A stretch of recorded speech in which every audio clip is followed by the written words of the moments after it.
guess we'll give it a couple minutes, Ray. I think 4:33. Is that about appropriate, Ray?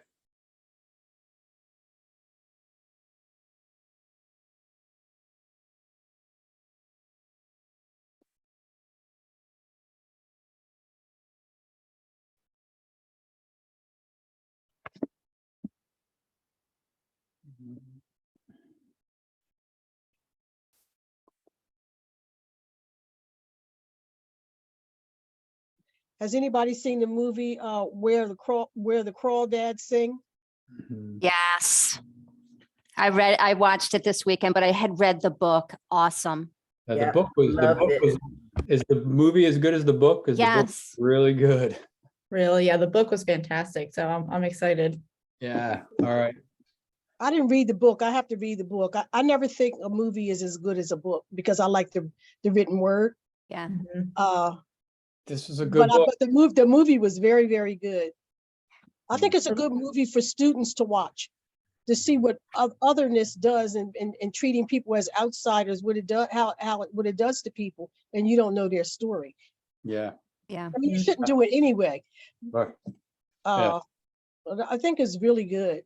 Yeah. That's good to know. You always worry about reading a great book and then watching the movie, and it kind of like just taints the whole story. So like, Mhm. it's good to know. that, I felt like it followed, like, it's been a while since I read the book, but all the like key things I remember, I feel like it did a really good job of following the book. it's a tough That's one to do exciting. too, because there are a lot of ins and outs of that one. Yeah.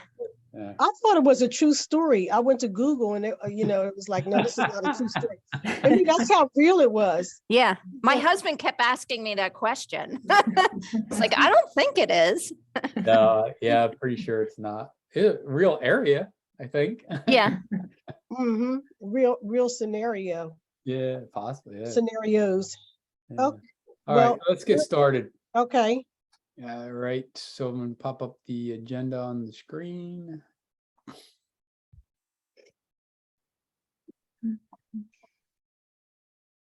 All right. So again, welcome everyone. Glad you could join us for the Social Determinants Work Group meeting from the Reading Consortium. We do note that this meeting is being recorded. We ask that if you're not speaking, that you kind of stay on mute. And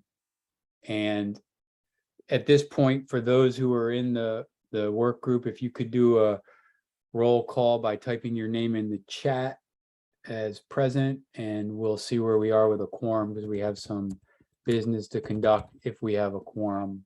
If we don't, we'll just push that agenda item to the further in the meeting.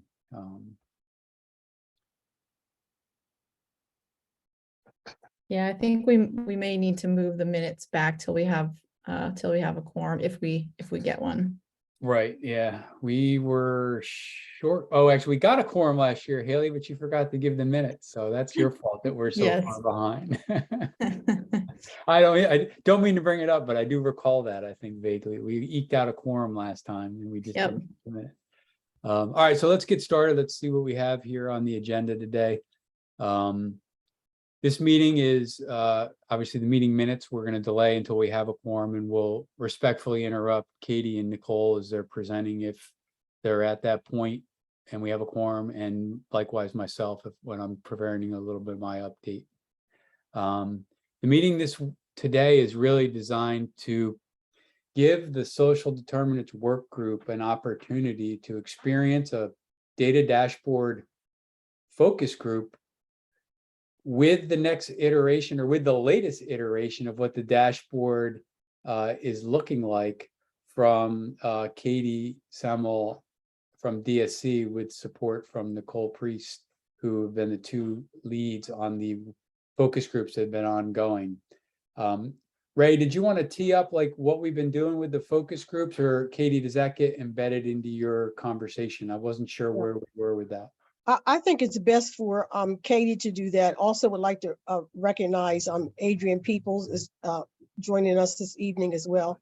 He's been with us since the start. Yeah. And so let's just we want this to be interactive and participatory. So we'll just turn it over to Katie. Great. All right, Katie, the floor is yours. Okay, let me go ahead and share my screen.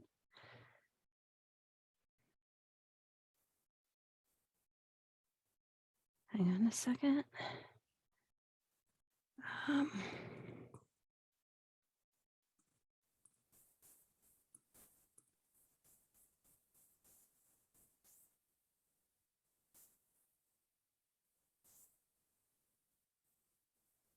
hmm.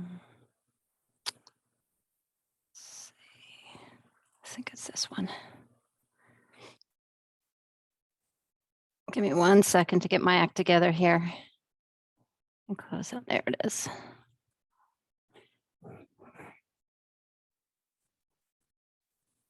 Okay. You guys with me? Yes. Yeah. Okay. Hang on, I lost you guys. I want to be able to see you. And okay. All right, you can see my screen that I've now clicked way far ahead. Okay, so what I thought I would do is give you a quick project update. Nicole has put together some initial mock-ups that will show based off of some of the user stories, and I'll explain what that means, that we've talked about in the focus group meetings.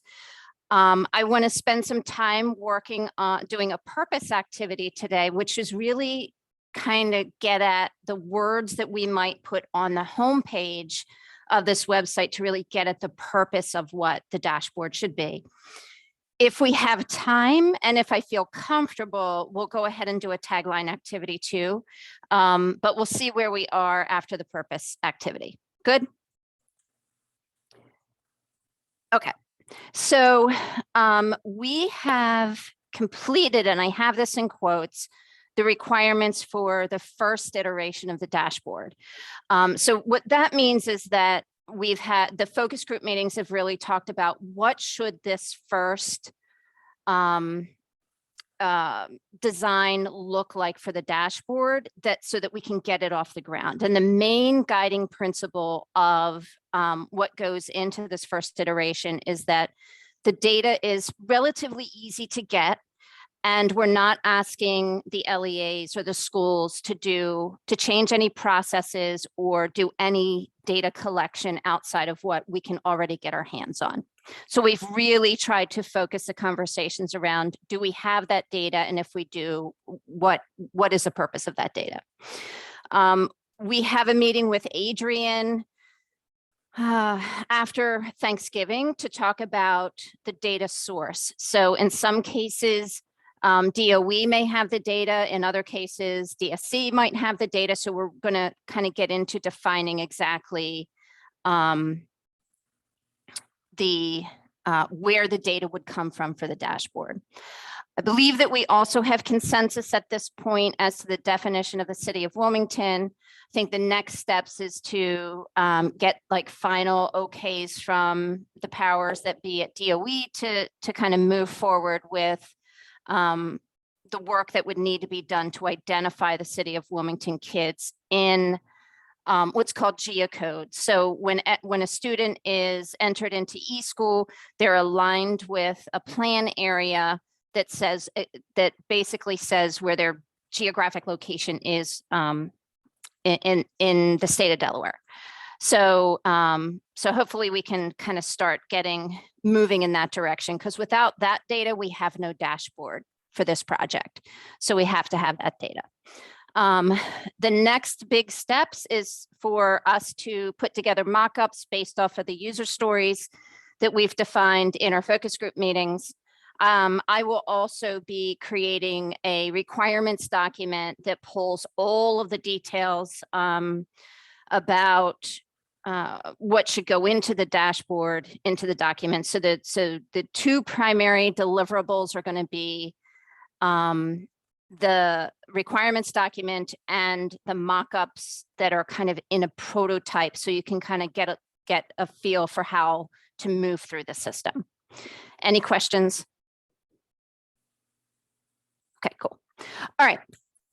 So I do want to show you some initial these designs in a minute, and we're going to be taking a look at these 3 user stories. So a big thing that we've been talking about in the focus group meetings is creating user stories that address who, what, and why. So you can see I've kind of highlighted those for each of the user stories. So as a work group, I want to know who is viewing the dashboard to help inform future iterations of the site. So when I show you the mock-ups, think about that user story.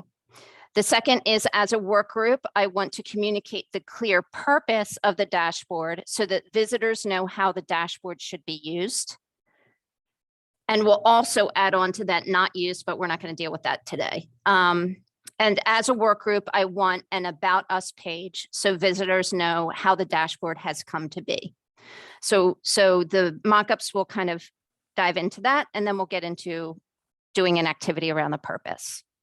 Okay, so let me go ahead and click here. Now, it's not a high fidelity mock-up, but it's also not, it's a little more high fidelity than a wireframe. Nicole's taken those stories and start to kind of build this out.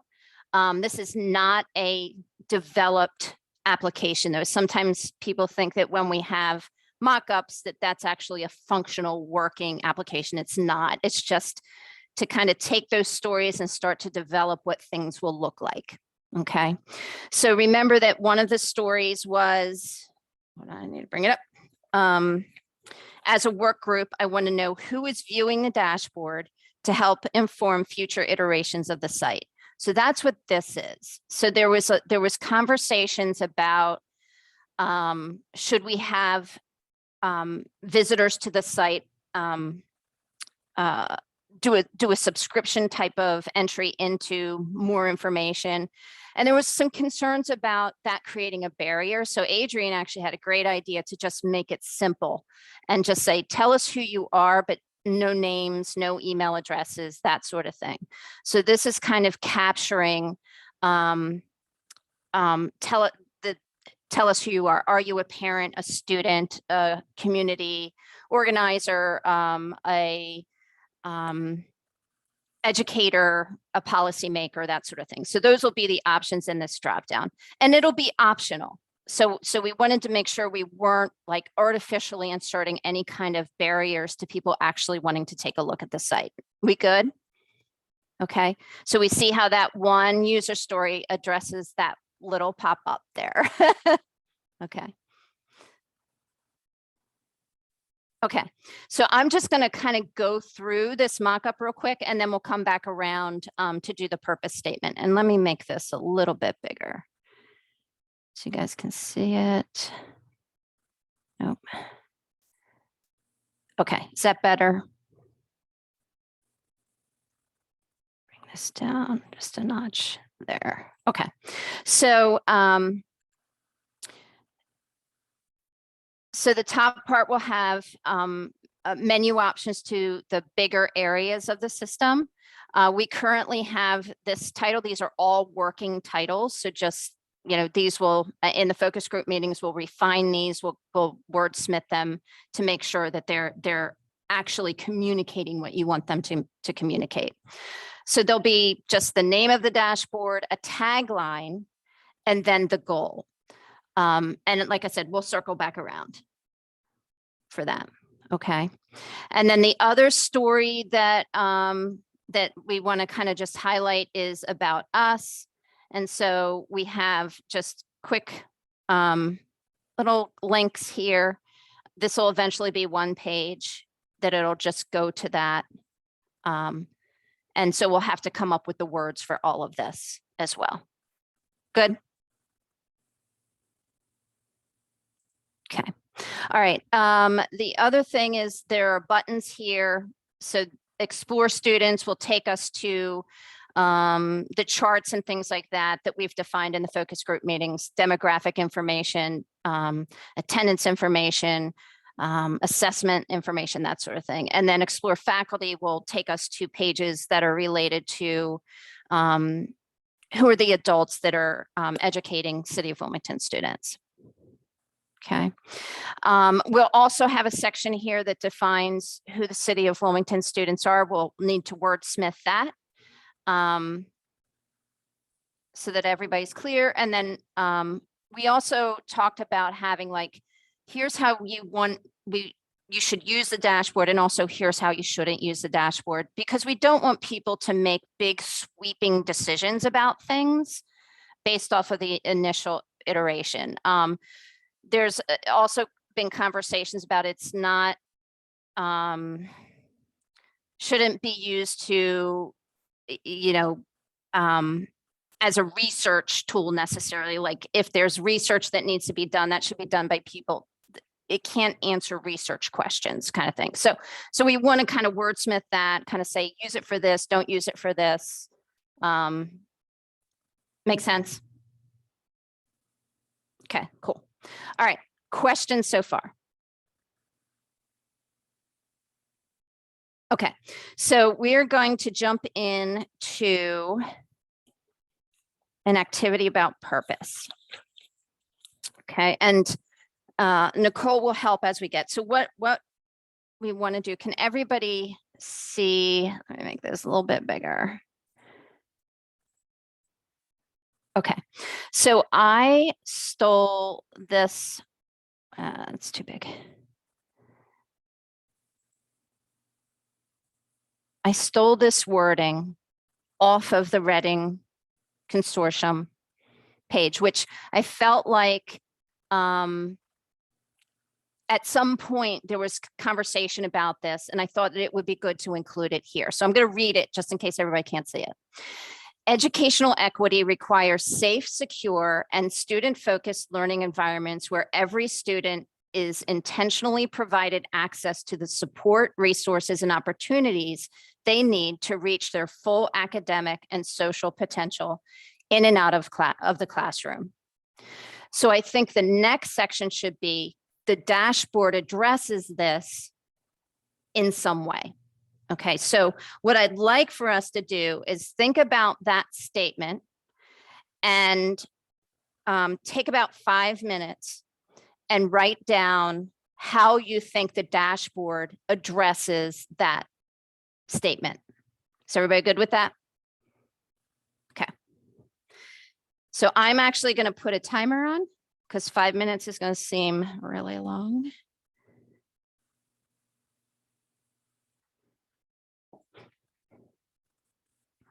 Can somebody put the question in the chat, please? Yes. And I can actually, I'll bring it up.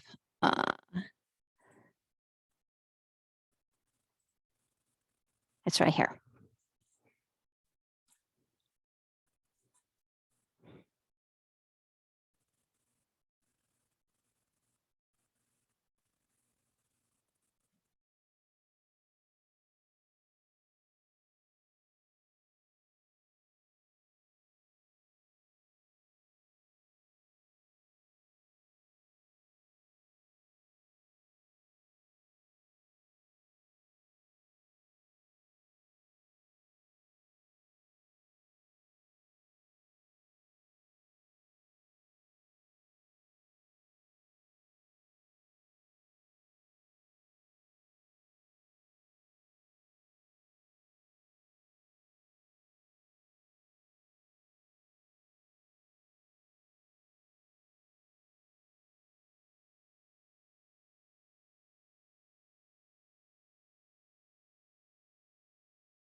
And I'll say, if you feel like you're done, how about you raise your hand?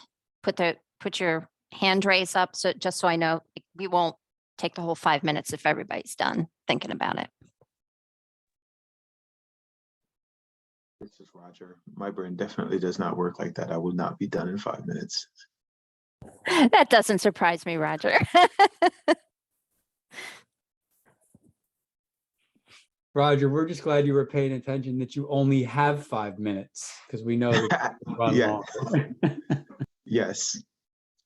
It's really going to take me the bulk of the 5 minutes to digest what this is and then ask myself the question, if this is how we define equity, how do we define inequity? Because I think that one of the main purposes of the dashboard is to provide a visual interface where we could see how inequity shows up both in the inputs and the outputs of our educational system. And so in my mind, I'm thinking, okay, we're defining what equity requires, but the dashboard is really a tool to highlight the lack of equity. And how do I word that? I don't know. You just said it twice in 2 different ways. I think your answer is already done. Yeah, really, you should be writing that down, Roger, when you, and then I think you're pretty well in good shape there. All right. Well, thank you, Adrian. Okay. My biggest problem is Roger says these really great things and I can't write them down fast enough.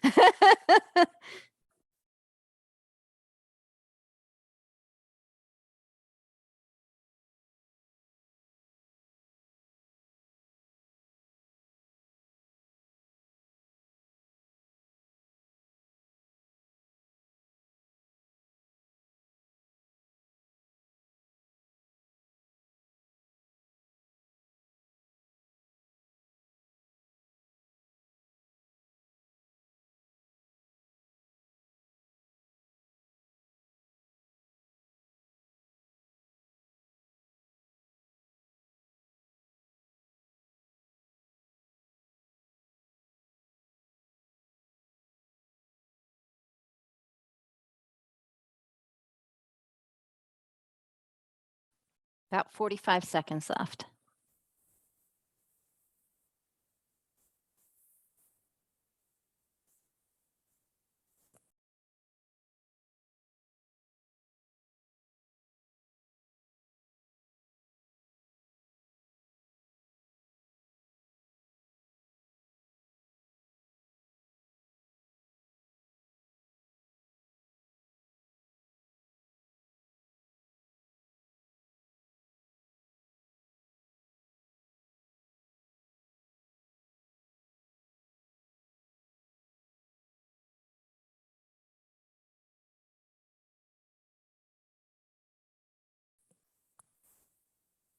Okay, that's 5 minutes. Do you guys feel like you want a little more time or should we go ahead and start the conversation? I feel like starting the conversation might help. I mean, I wasn't able Yes. to get a huge laundry list, but I mean, I think Roger really kicked it off, but Yeah. I think we're ready to kind of start talking. Okay. All right, good. So, so Nicole is going to do her best to take notes while we go through it. I think because we don't have a ton of people, I think it makes sense to kind of hear each person and it's okay not to. It's okay to take a pass on it too. Who would like to go first? There's no wrong answers. Who wants to follow Roger? Like, I mean, come on.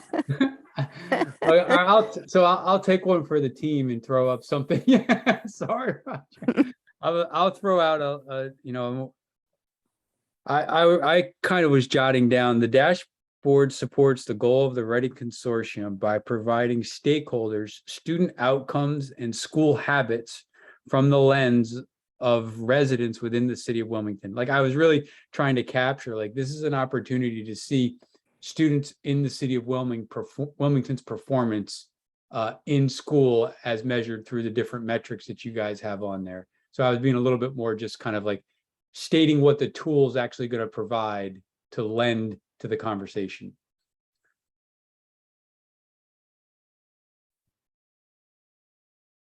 Nicole, please jump in if you don't capture all the things.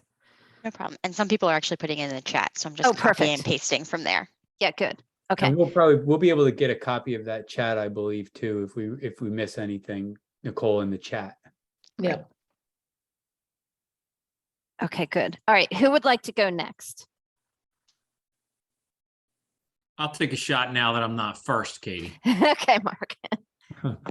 I wrote that this dashboard will provide the data necessary to track baselines, targets, and progress towards the goal of equity for the city of Wilmington students. Okay, good. Who's next?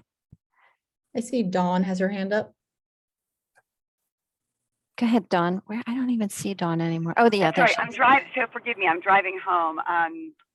So as the early childhood person, and I am driving, so I couldn't write, so forgive me, but I want something to capture the experiences that children who reside within the city of Wilmington have prior to entering kindergarten, because that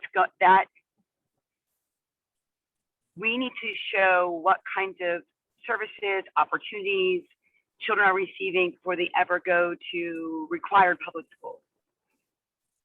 And whether it's showing who had access to home visiting, to high quality full day preschool programming, et cetera, developmental screening, the kinds of things that we know demonstrate high quality birth to 5 opportunities and experiences.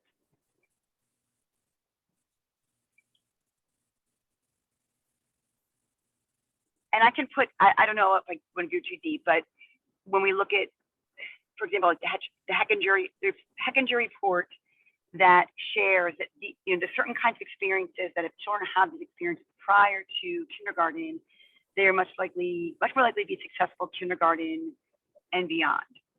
So that is what I certainly hope we will be able to demonstrate. Okay. One of the things, of course. Dawn, you just mentioned a report. Did you say Hechinger? It's the Hechinger report. I can actually send to you the metrics, and this is research that's been going on for years and years and years and years and years and years. So I can send that to you. Okay, thanks. You bet.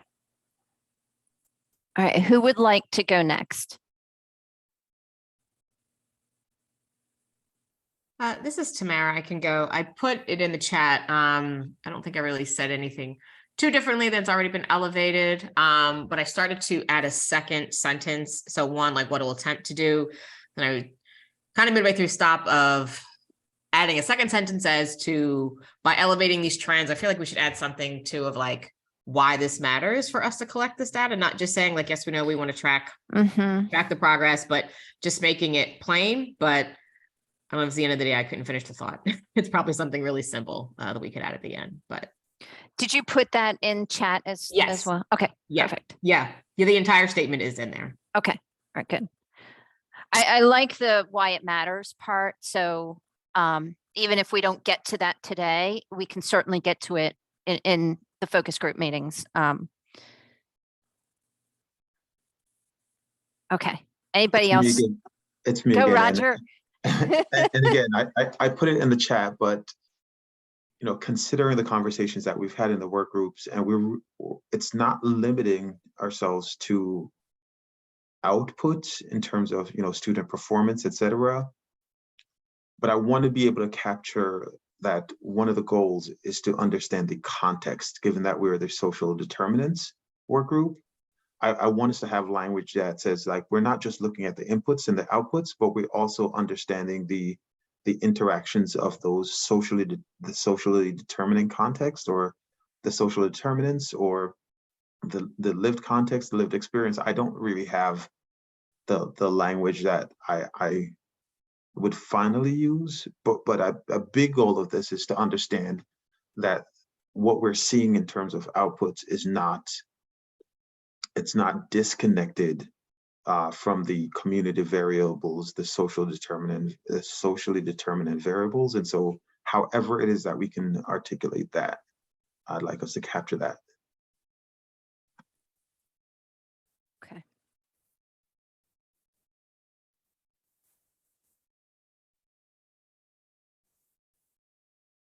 Okay. Anybody else? If anybody did put anything in the chat, do you mind? I know Ray, you said something. Did you want to read what you put or have anything else to say about it? I don't want to read what I put Okay. because I'm still thinking about it. And Yeah. there are elements of what everybody is saying that I think is very important. So thank you all for putting your thoughts in the chat. That will help after the meeting. One thing I do want to I just want to underscore is that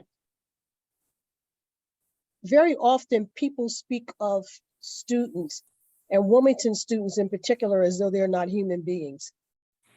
And so I do think, you know, that their numbers or their deficiencies or however it gets communicated using deficit language.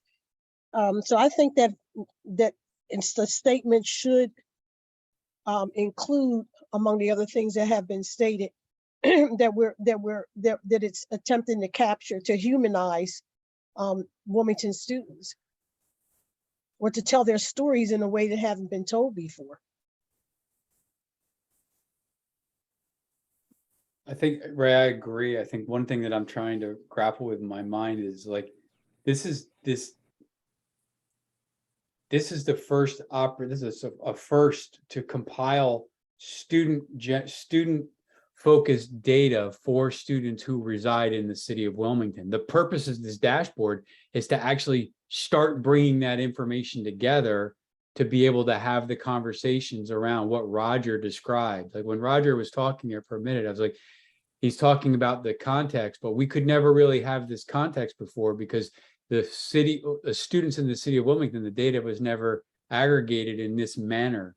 And so now it is. And the purpose of this dashboard is to bring disparate districts' data together to one spot so these things can happen and the conversations can occur. Otherwise, we're going back to like the fragmented model that we've been under for the past several years that doesn't allow for to occur what you were describing, humanizing students in a manner they're not like, oh, well, those are the Colonial kids. Oh, those are the Christina kids. Oh, those are those kids. Those are those kids. Like it's really putting them in a spot where they are students and they do have hopes, dreams, and aspirations, and they have outputs, but they live in this environment.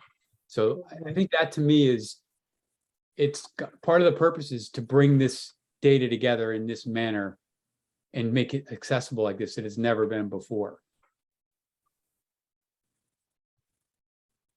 Okay, good. Anybody else have anything else that they would like to add?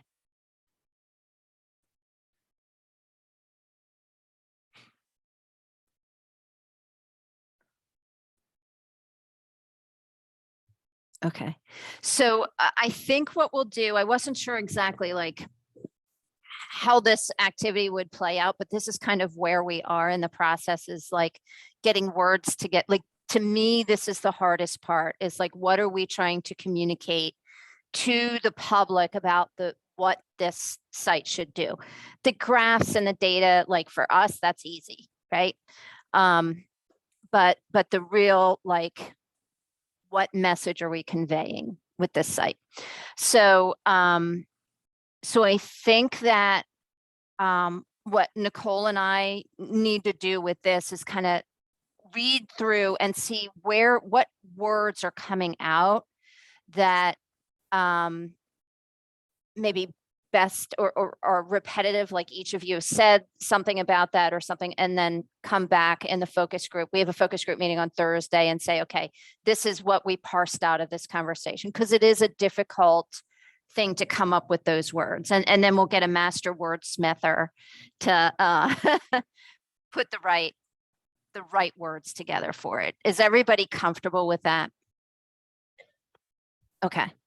Well, oh, am I unmuted? I can't see. I got too many things going on.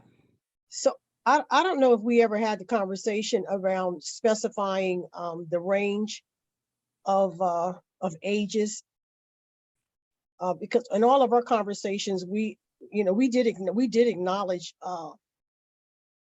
the early learning benefits and the need to understand what's going on in that sphere for Wilmington children before they enter school. But we also identified that for the first iteration, some of the barriers that need to be overcome. So I don't know if the purpose statement will delineate whether it's early learning through 12 or whatever the case may be. But I That's a know good that's a point. conversation for a different day, but a day soon. Mhm. It helps the user. Yeah. It That's a also good helps point. the level set expectations. I raised my hand again, and something that I want to ask, and Dr. Menzer, you can speak to this, or I hope that you can speak to that there's data that we could be collecting as school districts to inform the data statewide, but there aren't systems in place to ensure that the data is collected statewide with fidelity. Let me give you an example. So in preschool and kindergarten, when children are registered for preschool or kindergarten, there are fields within eSchool where the secretary who is completing the registration can enter information regarding if the child attended preschool or childcare and where they attended. That's the kind of information that we could use to inform our work, but there aren't, those fields are not completed with fidelity. And that's just one example. There are lots of examples where there's social determinants. So we can look at if a child had lead screening, if a child had oral health care, if a child has had ongoing preventative care.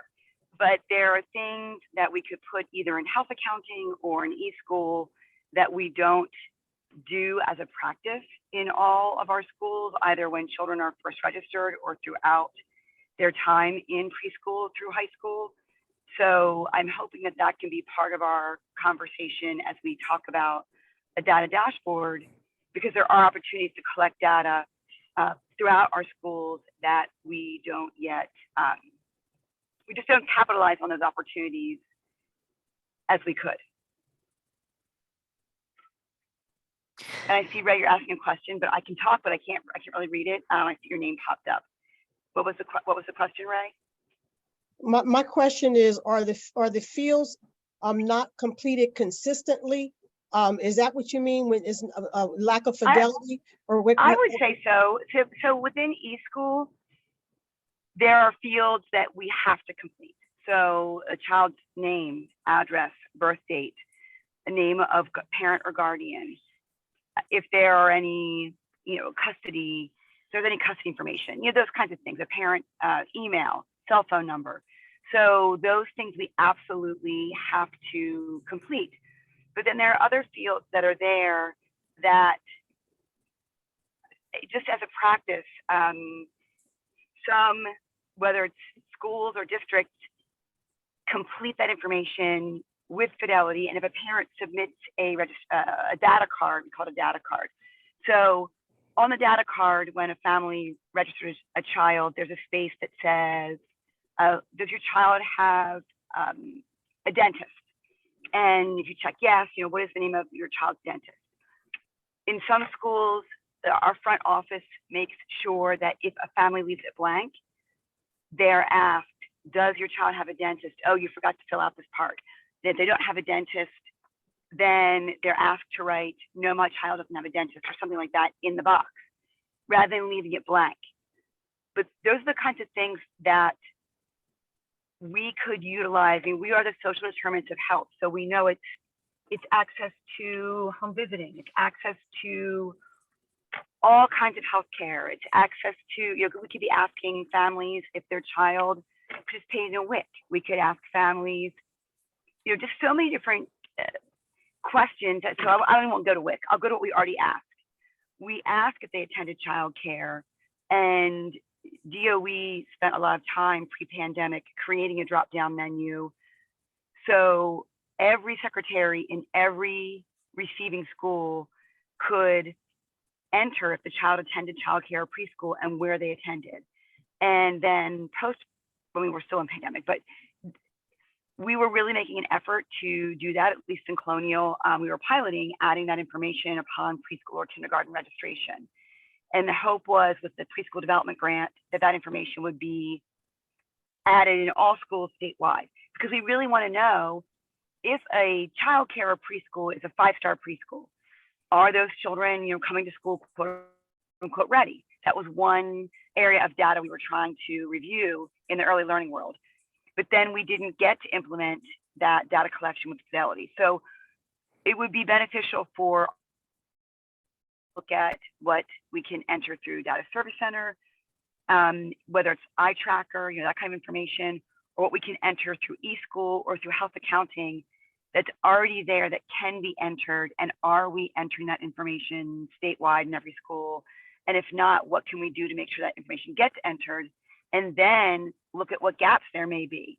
So adding fields in eSchool or adding fields in health accounting. I Got hope it. that makes sense, what Yep, I'm got- sharing with everyone. Yes, thank you so much. Absolutely. And so even though the requirements document and the mock-up is going to really focus on that guiding principle of the data that we can get now without creating additional data collection processes and things like that, we are going to include some of these other items that we can't get our hands on right now, but we know are important to get as the dashboard matures, if that makes sense. So I'll make sure. I don't know off the top of my head right now how much early childhood things we have, but we'll look at that as we're getting to creating that document. So to make sure we have those things in there. Okay. Any other conversation we want to have about the purpose statements for the dashboard? Okay.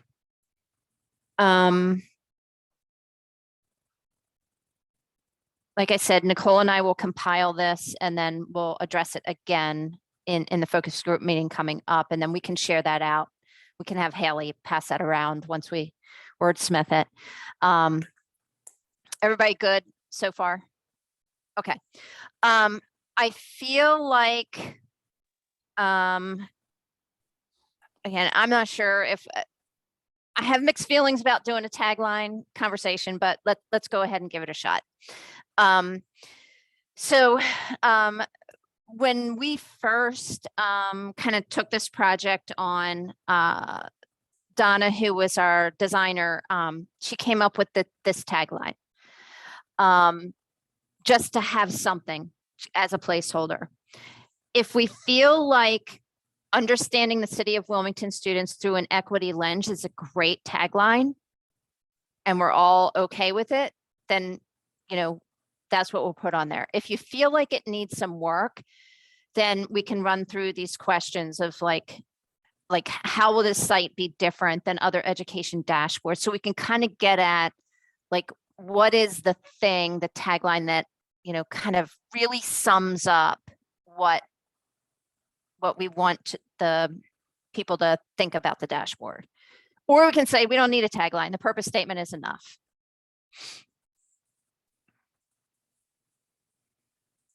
Thoughts? Or should we take the information that you guys just provided and work on a tagline later? Maybe pull the tagline out of that. Are there any opinions about it? So I do feel like the tagline as it's written does have a summary flavor to it to what was just shared in the last 20 minutes or so. So I do think that I'd be curious to see if it still holds up after you guys dissect what we've just shared, because I don't see it. I mean, I was like, wow, that's pretty cool. Like good tag, it's like really nice tagline. Kudos to Donna then if that's how if she did it from, the work that she was doing thus far. That's my opinion. I saw Roger made a comment. Ray, you were about to come off mute. I'm sorry. I just, that's my perspective.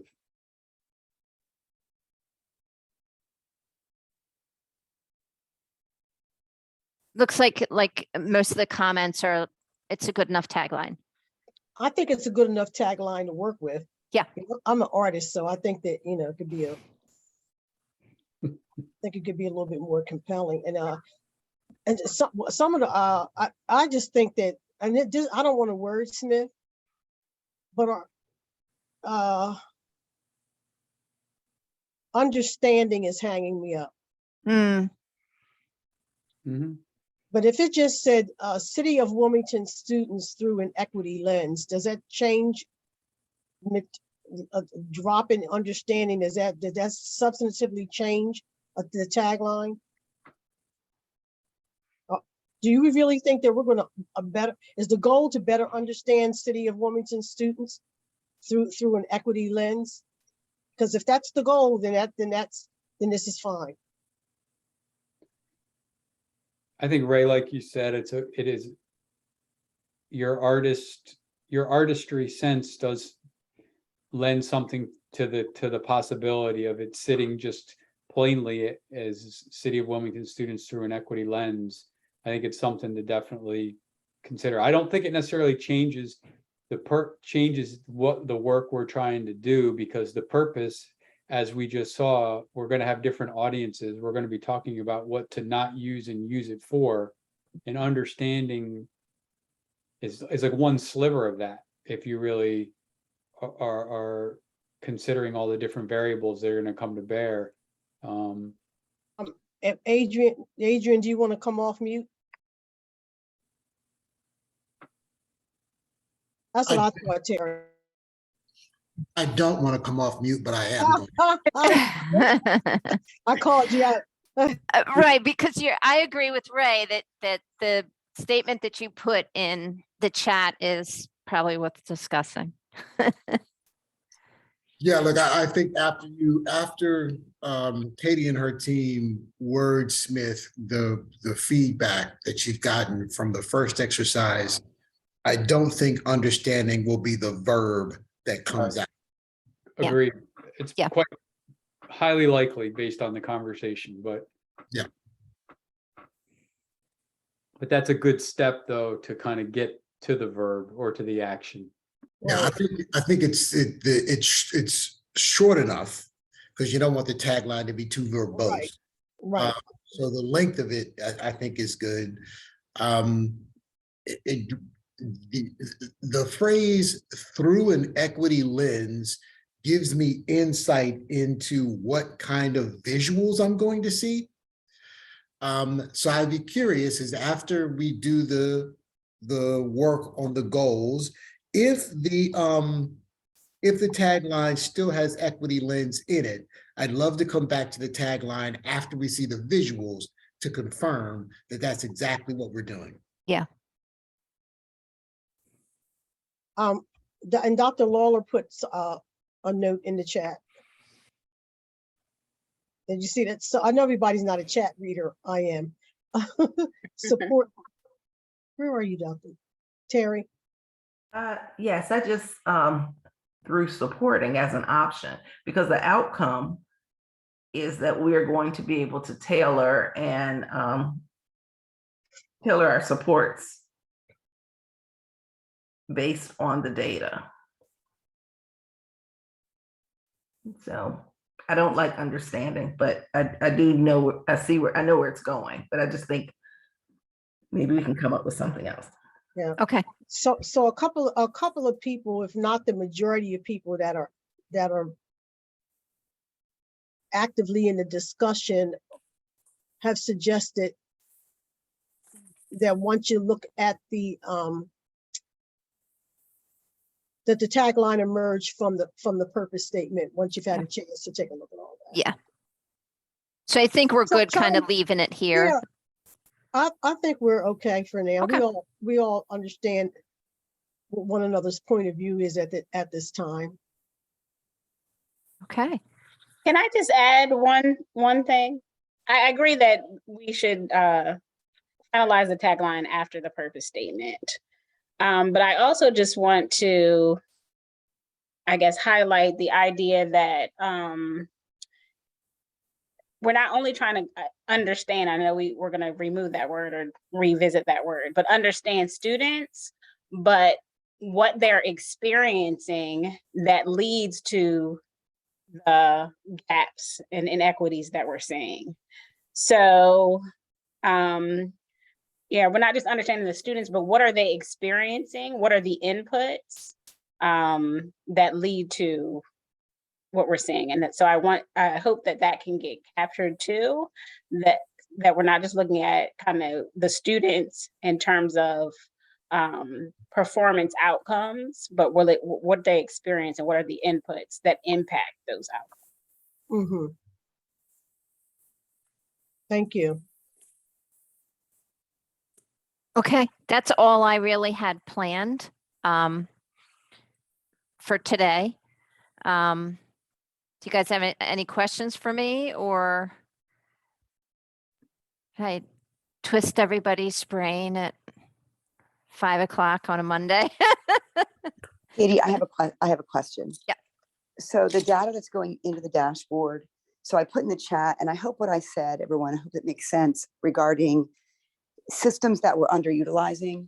So I equate that to, I don't know if any of you were Seinfeld fans, but using your fancy new watch, using a fancy new tool as a tip calculator. Like we have the ability to collect data. We already have data systems that we can use to inform the data dashboard, but we're underutilizing what we're collecting. And we're also, what are we doing to work with our community partners like Head Start, Christina Cultural Arts Center, all of our ECAP programs, all of our home visiting programs, to gather the kinds of data that we can use to inform our work.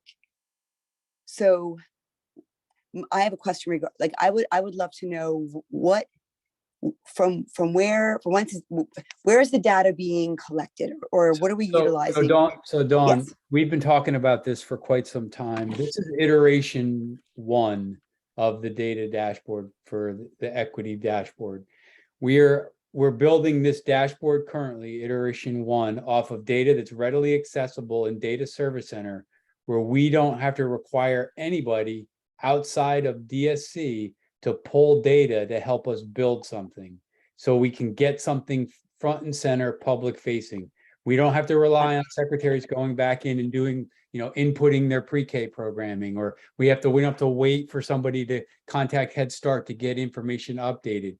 Iteration 1 is simply what we know is in DSC, in iTracker, that we can readily build something and get it public facing. And once that's stood up, iteration 2 is what Katie said earlier.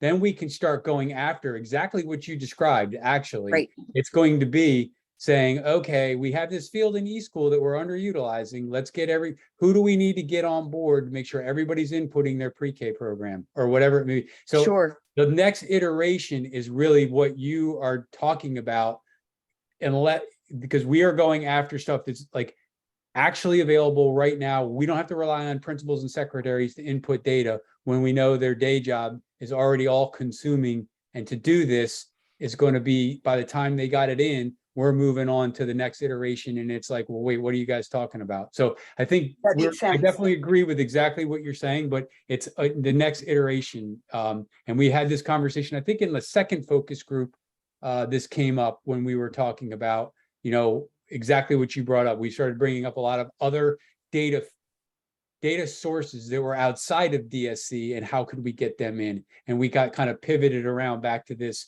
first iteration concept. Thank you, Dr. Menzer.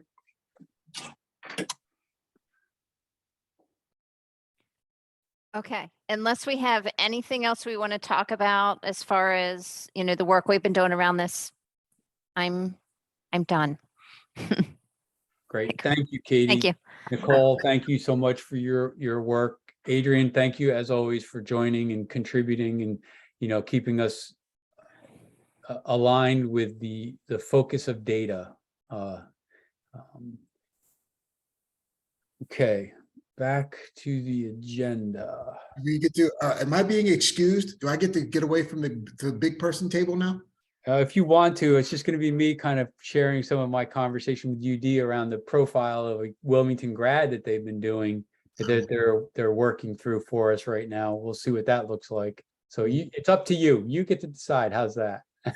I'll let the grown folks talk and I will go back to the kitty table.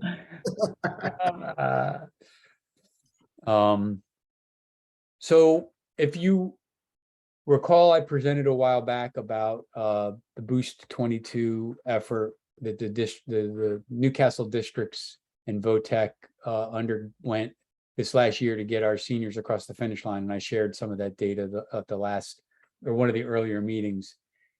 On October 27th, I had a preliminary conversation with the University of Delaware's research, the new data research group that's there, where they basically took all the information for the seniors who were in Boost 22, and they went back and they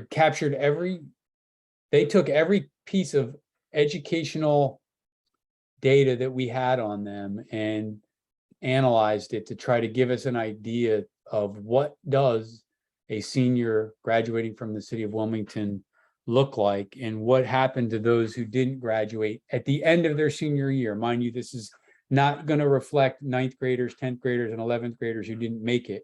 This is for the group of seniors who started roughly in December, were on the books in DSC, and then graduate and made it all the way through to the end of the school year. And so the University of Delaware has been hacking away at this data, and they provided a preliminary update to me as a representative of the chiefs about where they were. And some of the highlights that I would share with this group, because this was just a really first crack at it, they didn't really feel comfortable sharing. Like, this isn't going to be published document. I'm not going to share this PowerPoint. In fact, I only have the copy of it. I didn't even share it with the other chiefs. I just kind of ran through some of the high level stuff. They looked at it for basic general demographics, and one possibly interesting percentage is of the seniors who graduated last year from the city of Wilmington, 55% were female and 45% were male. A little bit of a difference there. They in turn went reverse. So this is a little bit interesting. They went city of Wilmington, and then they broke down the city of Wilmington by zip code. So they're going to be able to provide us within the city of Wilmington, those who were in 19805, how many of them graduated, how many didn't, 19802, how many graduated and didn't, but they're residing within the city of Wilmington, not straddling the city line, and then 19801. So they are really going to be able to take a look at, by zip code within the city of Wilmington, who these students are. And that was there's definitely a delineation between 01, 02, and 05 in terms of academic success and graduation. One piece that, to a little bit to Dawn's point, they did look at academic history. And one thing that I found unbelievable in this day and age in the mobility of students was that 64% of them started their education in Delaware in pre-K or kindergarten. And then another 25% started in grades 1 through 5. So they are starting in Delaware for a large part and staying in Delaware. What their University of Delaware is going to do now with this data is they're going to kind of parse it out and see mobility within the city of within Newcastle County, like how long and where do they go to school? What's their school history? So I thought that was a pretty impressive stat that I wouldn't have thought would be the case. In terms of demographic, like disparities, Black, white, male, female, EL, non-EL, there was very little statistical difference. The one that was the hugest gap was special education versus non-special education students. That showed the greatest gap in disparity in graduates and non-graduates. That was one that definitely is something that they're looking at more deeply. And then also the graduation rate by zip code. Some zip codes had up to a 91% graduation rate. If they started their senior year, they graduated. Another zip code had a 39% graduation rate if you made it to the end, from the end of the year from the start of the year to the end of the year. And they're going to be taking a little deeper dive and look at that. So it implies to me that even within the city, there's going to be geographically areas that are going to have more disparate outcomes than others. They looked at courses that were taken, AP, CTE, IB, and dual enrollment. One interesting statistic was that the non-grads, 93% of them were in career and tech ed pathways. They're going to look more deeply into what pathways and what programs they were in, but that was just one of the highest numbers on the chart in terms of course taking and graduation and not graduating. They also look at the course offerings that they took by zip code. They're going to still refine that a little bit. And this was one other glaring statistic, and anybody who's an educator in the room is going to know this, but it just jumps off the page at you, that the overall attendance rate for students who graduated from the city of Wilmington was 92% average daily attendance, which is pretty doggone good, all things considered, even if you weren't in the city of Wilmington, given the things that are going on in schools these days. So, and that the big difference for attendance was special ed versus non-special ed, as well as depending on what zip code you lived in within the city of Wilmington. Some areas had higher percentage and others had lower. So they really provided an interesting look at what a senior graduating from the city of Wilmington looked like at a first blush. They're going to be due to provide all of us a more detailed report sometime after Thanksgiving, I believe. Dean Henry was deeply involved in the conversation and provided a lot of insight and experience from his work at Vanderbilt. And Nerman and the two other data researchers were part of the conversation. So overall, it was a lot of maybe not some shocking stuff, but some really interesting data sets that are going to come out of this that could help inform possible resources to connect students with from 9 through 12, or even middle school, down into the middle schools, depending on, how deep they go. So, I mean, that's just a quick high level overview. The report, we're expecting it. They said sometime around Thanksgiving. So if we use their previous deadline date of September 30th, and they shared it on October 27th. So I'm going to say right before Christmas. I'm not being disrespectful to them, but they want to make sure that what they're sharing is accurate and right. And it was a very, as Katie will attest, I know she's still on here, it was a very, very, very large and probably very complex data set for them to kind of wrangle into, make these share some of this information.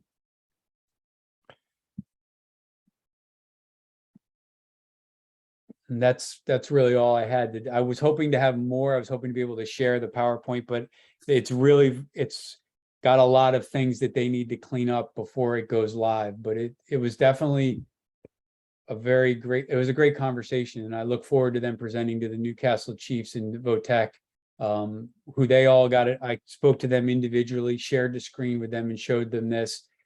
And they too were intrigued by it and excited to kind of see what the final report will share.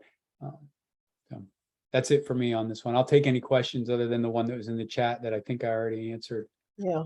So Jeff, so is the goal to have a profile of those characteristics and behaviors that for Wilmington students that have a greater chance of success of graduating from high school? Yeah, it's kind of looking at what did they do that got them to where they are. That's something that we need to look at. What was there a best practice at one school? Because we'll be able to see certain schools have stronger may have stronger graduation rates? Like, are there programs? Are there things? What courses were they taking? Was it a certain pathway? We do know that what percentage took AP classes, but they didn't tell us yet, like which AP class, how many were they taking? So they to really kind of give an idea of like, what are the things in the middle school coming up to 9th grade? Do we want to make sure our students in 19801 are doing? Boom. 19802 are doing. What resources are we putting into those specific students? Because we can see students who have a 92% attendance rate, they're more likely to graduate. We got to work on their attendance. Like, there's certain things we can extrapolate from these profiles that educators and community organizations can kind of latch on to help provide some extra support and resources specifically for a targeted population that, first off, people like you were saying earlier, folks were saying earlier, they're like they're cast-offs, like, oh, they're not going to graduate. Well, no, actually they do. And they have pretty doggone good attendance. They take some pretty high level classes. That students in the city of Wilmington graduate, period. And they work hard. And so this can help kind of turn that narrative as well. Thank you. So are any of the data points around social determinants, or it's all school-based? It's all school-based right now, although I did press them to look at student attendance, and they're going to be pulling out behavioral disciplinary actions and reasons for absenteeism. This is not, there was nothing social determinant like, how you can get like number of visits to the nurse, asthma plans, like none of that kind of information was, I believe, shared with DSC. That wasn't part of the data sharing agreement. It was strictly eye tracker based, very narrowly limited to the things that we all use across all districts that feed eye tracker, because some districts might use it differently or pay for different features, different apps in DSC that VOTEC doesn't necessarily use maybe the same ones that I would use, because I'm going to be feeding from K-8. So there's certain benchmarking things that are going to come up for a Colonial kid that's not going to come up for a Howard student that might have been in a different program. So there was none of that. The shorter answer to my long-winded rambling is no.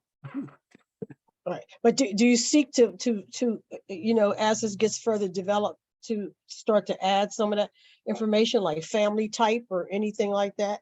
I think that in my mind, Ray, this experiment with this group of seniors actually springboards into what could happen for the Wilmington Learning Collaborative sharing of data for the secondary level. It could serve as a model that could springboard into more conversations. It's almost like an experiment of the dashboard that we just saw here, In a smaller segment. So it's more, I see it informing folks like DSC and districts into what's possible now that we can look at it and draw a picture, so to speak. Yeah. Terry, Dr. Lawler has her hand raised. You can speak. Thank you.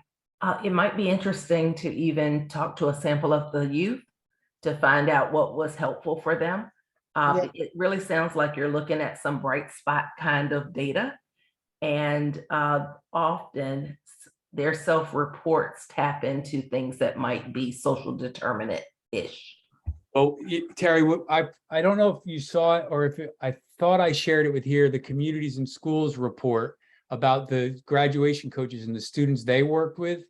Every single one of those narratives who graduated was a social determinant like type issue, from housing insecurity, food insecurity, teen pregnancy, drug and alcohol, awareness in therapy, for lack of a better word. Like, those narratives captured it, but it was really that was of the group that was on the fringe of, like, they needed to be pulled across that finish line with every resource we had. It wasn't the students who made it, that didn't get that touch, that would be able to tell a little bit more about what it was for them. So that was a little bit of a missed opportunity from the class of 2022 that we would have to try to go back and figure out how to capture. But yeah, that's a good point. It's great, and it taps into the power of one strong relationship. beyond, Totally. beyond those counseling relationships. Yeah. Yeah. Mhm. So I'm excited to see what UD puts together. At a minimum, it's a different way of looking at a student or a group of students than we've ever done before, from the fact of they all reside in the city of Wilmington, not 5 different school districts and a bunch of charter school students. And this is what this one did and that one did and this one did. This one tries to put them all together to get a more comprehensive understanding of what they experienced to get where they were, which is senior year and on the doorstep of graduation. Unfortunately, the data was pulled in June, so their graduation rate is going to be 77%, but we know that post summer school, it was closer to 88%. And so that's, it's just a time of pulling the data. And actually, we know, I think by the end of September, I think we eked closer to 90 because you can get a few in before the September 30 count ends. And so there were some students who were still working through some coursework online up to the bitter end. It's hard to really capture that percentage, but all in all, I mean, to your point, Terry, there are some amazing staff across all the districts who made some amazing connections to help students get across the finish line in a really tough senior year, in a very tough environment. So I cede the floor now to public comment. I can see the chat. I can't respond to anything. So if you do. No, I was just echoing Dr. Lawler's suggestion, or let's just call it a strong recommendation. Yeah. To add the student voice to your qualitative data. I mean, that's going to really be really tremendous, of tremendous value. So yes. Do we have anyone from the public that wants to comment? I think the limit is 2 minutes.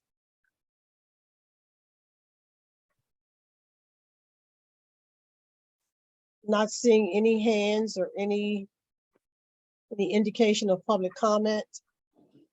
I hope that you all found the today's meeting not only informative, but the interactive component, the interactive element was very helpful to me. I hope that you found it helpful as well. So no public comment. We are at 5:44. I think that we have, I still don't think that we have a quorum to approve the minutes, so we'll have to approve 2 sets of minutes the next time that we meet. 3. I think we have 3. 3. It'll be 3 at the next meeting. 3. Yes. You can also, well, I don't know if the government allows this, but in nonprofits, we can ask for electronic approval. Yeah, I have to ask about that for the Reading, if we're allowed to do that. For some I've reason, never been able, Ray, I've never been able to do that. It's never been offered up to me, but I mean, I'm a school board. It's a little different. Maybe the Consortium will have a different authority. Yeah, I don't think we're allowed to do that, but I'll definitely ask. Okay, so our next meeting is, this is November. So our next meeting is in when? January? December. Is it December? Did we have one I scheduled? don't think we have a meeting date picked yet. We have been meeting monthly. So we can see, sometimes December is tricky for folks with just schedules, so we can decide December or January, whatever works best. I know if we wait till January, I know Katie will have had more focus groups. We'll have a closer version of the dashboard, and I should have the data from the boost, and we'll have a little bit more to talk about in that space if that's interest. Or we can also give people a little bit more lead time, because Ray and we've been talking about, other folks in the work group who are doing things, sharing, reporting out. Maybe we can get someone else to jump in and share some of their work as it relates to students in the city of Wilmington, even if it's just starting the story to see if we can make the connection and tie it in. So I think January probably would be a better Right. call. I think so. So if you have an initiative that you would like to have time on the agenda to share with others, you can, if you would please email Haley and she'll share that information with us. You know, the topic, how much time that you would like to have, and the format if you want to have colleagues join you. And does anyone object to not meeting in December? Well, that was a double negative, but you get the point. I don't think anybody's going to disagree with you, Ray. That's a single negative. Okay, because when we have people present, we want to make certain that they have a respectable audience for the information, because they'll have to prepare. So it looks like no objections. Is there a motion to adjourn, and we'll see you in 2023? Maybe Kelly will have a holiday in-person party for you guys. Roger, we'll come to your house, Roger. Yes. Okay, Roger moved. And so Mark seconded. So we are adjourned by common consent. Take care, all. All right. Bye-bye. Bye. Thank you.